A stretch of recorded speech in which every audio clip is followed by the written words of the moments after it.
In 1917, the Atlantic was a battlefield without borders, each merchantman a target, each mile a gamble. Yet behind the smoke and steel stood men who refused to break. This is their story.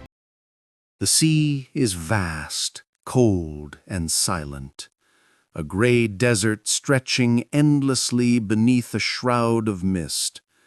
On its surface moves a slow procession of ships, merchant vessels, trawlers, tankers, and troop carriers, their hulls heavy with cargo and men. Around them destroyers weave like shepherds guarding a flock. The year is 1917. The Great War has consumed the world, and the Atlantic itself has become a battlefield. These ships are lifelines, the veins of the Allied cause. In their holds are food, ammunition, and hope. Without them, Britain would starve, armies would falter, and the war would collapse into ruin. Yet every man aboard knows that somewhere beneath these waves, invisible eyes are watching. The convoy pushes forward, a trail of smoke smudging the horizon. The weather is foul. Rain lashes the decks, and waves crash against the steel hulls. The air smells of salt and oil. The sea groans like a living creature, and the men feel its mood shift from moment to moment. Every creak, every change in the engine's rhythm, every flicker of light on the horizon could mean death. The U-boats hunt silently. Beneath the surface, they stalk the convoy, patient and calculating. They move unseen, listening for propellers, waiting for opportunity. In the cold depths, they prepare their weapons, torpedoes loaded and primed, the predators of the deep ready to strike. Above, the sailors know they are being hunted.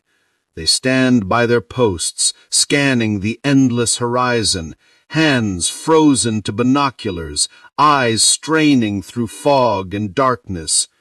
The destroyers zigzag, dropping depth charges now and then, explosions echoing through the mist like the heartbeat of the sea itself.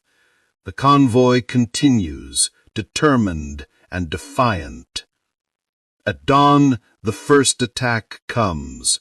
A merchant ship near the center of the line erupts into flame, the explosion tearing through the morning calm. Smoke billows upward as alarms ring out across the fleet. Men rush to stations. The destroyers wheel around, engines roaring. The convoy splits, trying to evade an enemy they cannot see. Beneath the waves, the U-boat dives deeper, the crew silent as they count the seconds until the retaliatory blasts. Depth charges thunder in the darkness, shaking the metal walls, bending rivets, and sending torrents of water through tiny cracks. The men aboard the submarine grip their stations, waiting, sweating, praying that the next explosion won't be the last sound they ever hear. On the surface, chaos reigns. Flames lick across the ocean, oil spreading in black ribbons. Men cling to debris, their cries lost in the roar of the sea. Yet the convoy presses on. There is no choice. Every hour counts. Every ship that survives means the war can continue. Day turns to night, and the Atlantic becomes a void of shadows and fear. The moon rises, faint and pale, casting ghostly light over the heaving water. Somewhere in the darkness, another torpedo strikes, a dull, thunderous impact that rattles through the line. The destroyers respond instantly, racing toward the flash, dropping more charges, their engines howling against the wind. The battle between hunter and hunted stretches through the night. The U-boats strike, then vanish. The destroyers counterattack, chasing ghosts. Every sound is magnified, every echo from the deep a possible threat. The men aboard the merchant ships grip the rails, their faces pale, their eyes hollow with exhaustion. They cannot fight back. Their only weapon is endurance. When morning breaks, the sea is scattered with wreckage. Floating cargo, twisted lifeboats, the remnants of ships that will never see land again. But the convoy still moves. Fewer ships now, fewer men, but still they push eastward toward Britain's gray shores. The destroyers take the lead again, engines strained, hulls battered, crews sleepless.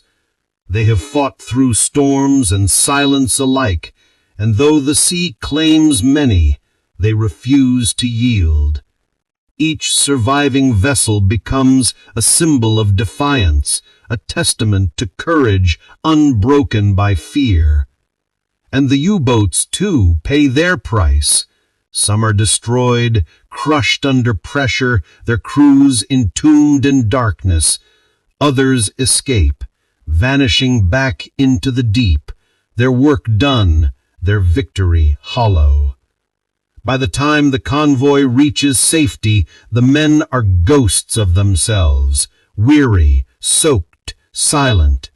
They have looked into the abyss and survived.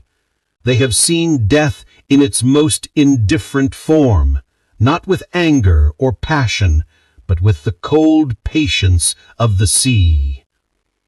The port appears through the mist, faint lights flickering like stars.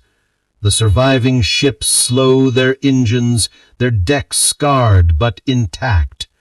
On the horizon, the sun breaks through the clouds for the first time in days, painting the sea in shades of gold and silver.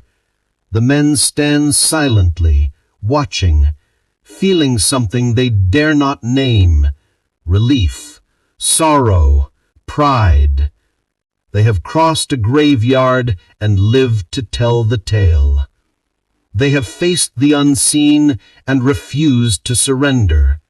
They are the lifeblood of a nation, the nameless few who kept the world alive when it stood on the brink. And as the convoy fades into the safety of port, the ocean closes behind them, calm, vast, and waiting. The hunters will return, and so will the hunted. But for now, the sea is still, and the brave sleep, carried home by the same waters that tried to claim them.